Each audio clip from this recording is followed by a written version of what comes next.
on Facebook. So this is the end of this is what we've had to put up with all weekend. This was just before we killed him. Yes.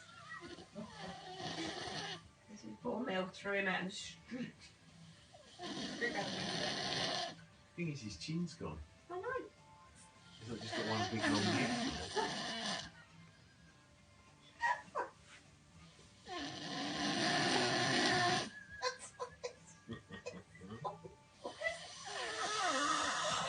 In a minute, it'll stop and then you think he's dead.